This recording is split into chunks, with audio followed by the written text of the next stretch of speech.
Hello everybody, it's Marcel here today. I wanted to talk to you a little bit about dating older women and some of my experiences with it, some things to be aware of if one should choose to venture down that road. So first of all, some of my experiences. The biggest age gap that I've ever had when dating an older woman was when I was about 18 years old and she was 38, so that'd be 20 years. I may have spoken about her in one of my previous videos. She claimed to be the manager of a strip club. She had quite the body on her. Covered in tattoos. Well done tattoos. We only dated for a couple of months. She had a very different personality than I was used to. One day I went up to her and asked her if she wanted to go for a ride on my motorcycle. And I had a little enduro, so little 125cc motorcycle. And she goes, sure, yeah, we'll go out for a ride. And she goes into the bedroom and doesn't come out for 30 or 40 minutes. She was in there changing for a while. And when she finally does, it was getting dark. And she was covered head to toe in leathers, in street leathers, like she was going out on a Harley. And I got to tell you, that was the most damn embarrassing time of my life. I mean, not that she was dressed up that way. She looked hot. But the fact that she would dress up like that and go sit on my little enduro, it's like this is the kind of thing a couple of school kids would go out on a picnic with. Not something a woman dressed like that would go out on. So why would I even bring up this woman? Well, for one thing, she knew exactly what to do or what to say to stroke my ego as a man. She knew her game well, better than the average woman. I'll give you an example. We're standing in the little grocery store that I worked in. You gotta figure I'm this little kind of a nerdy 18-year-old kid, and this snotty, pretty girl at the store that I worked saw her waiting to go out with me after I got off of my shift. And she looks at her and she goes, "Are you going out with Marcel?" And this, older lady goes, "Yeah." And she goes, "Well, why? He's so dorky." And she looks at her and says, "'Cause he's got a big cock." Says it loud enough that I could hear it, and she did it intentionally. I had no defenses against that kind of flattery. I didn't even know how to respond to it. Now, fortunately for me, she blew it when she started asking me to pick her up groceries from the store, because it's like, why am I picking you up groceries? This doesn't make any sense. And I started paying closer attention to what was going on. She was milking me. She was using me for whatever money she could get. And you figure, I worked at a grocery store, so it really wasn't much. She must have had some other guys on the side she was doing the same thing with. Anyway, that's just one example. Other end of the spectrum, I dated a woman, for example, with 3 kids. She was in her early 30s. She was separated from her husband. The guy was genuinely a dick. I wound up being the rebound/babysitter boyfriend that she leaned on during the intermission between marriages. The ex-fiancé that I mentioned that was my boss in my previous video, there was about a 10-year age gap there, and she had kids and was looking for someone to take the job. That is, someone to stay at home and play daddy while she went off and worked. And I wasn't the first guy she'd considered for that either. She'd worked her way through several guys trying to get one of them to take on that responsibility before she moved her way on to me. And in all of these cases, none of them actually took the relationship very seriously, and they were all very goal-oriented in what they expected from it. They wanted me to fulfill a certain task within the relationship, whether it's taking care of the kids or playing pretend husband, even just somebody to help them out through a hard time when they're in between actual relationships. Needless to say, I wasn't treated with the respect in any of these cases that I feel that I deserved.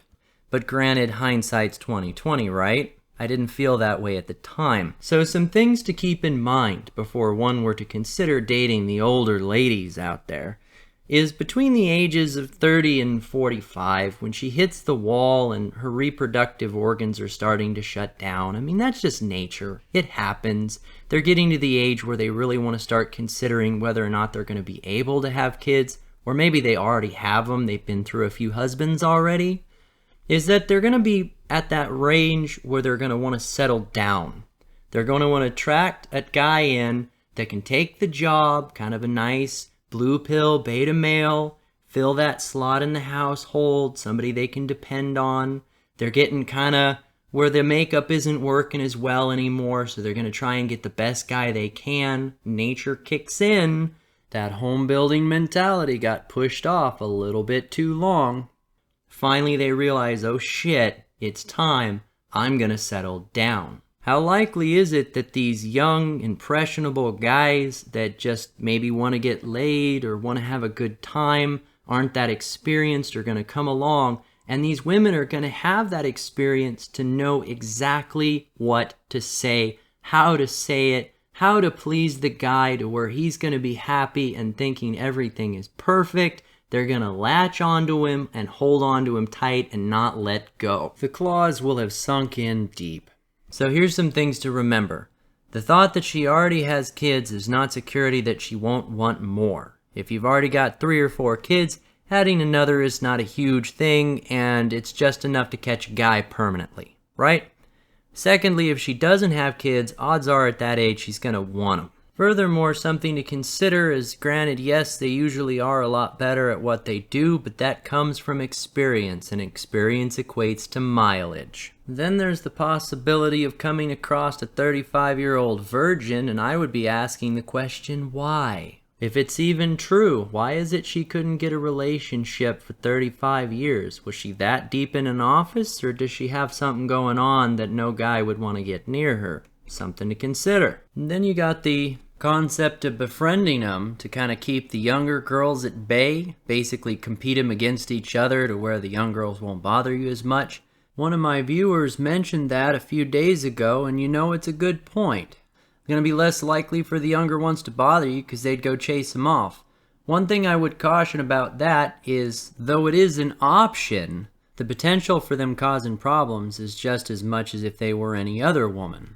The amount of risk a person has being in a relationship or a friendship with a woman is present regardless of her age. It just changes in degree. See, for the average person, they never do something for free. Most individuals do not act completely selflessly, and it's not a charity. They're getting something out of being a person's friend, acquaintance, boyfriend, girlfriend. There's something in it for them. That's how most of us act, right? My policy is to assume that anybody that's being nice to me is up to something. And, half the time I'm right, half the time I'm wrong.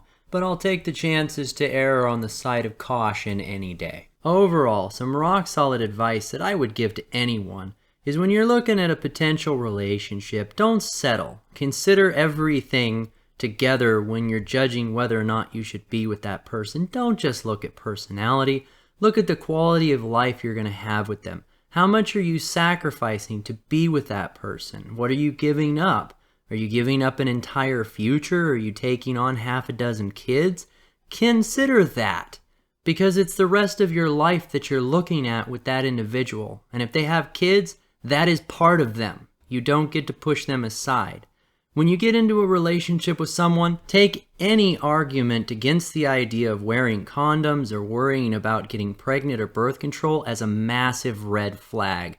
Assume that any new relationship, or even an older one, has the potential to become pregnant at any time if the woman so chooses it. It's not worth the risk. Maintain control of yourself. These older girls that are getting close to the wall are going to be the ones that are the highest risk when it comes to nest building, sure, but it's a problem at any age that can happen. If a guy were to get with a woman solely because of her looks, no judgment passed for it, it's worth considering how well she takes care of herself and how old she is, because odds are those looks are not going to keep, and that's based on the grounds that they were a defining factor as to why the guy's with her in the first place. And let's admit it, guys are pretty big on looks, so it's not a far stretch. Okay, so that's about all I have to say on that topic for today. So in case you didn't notice, I did a different style of recording while making this video.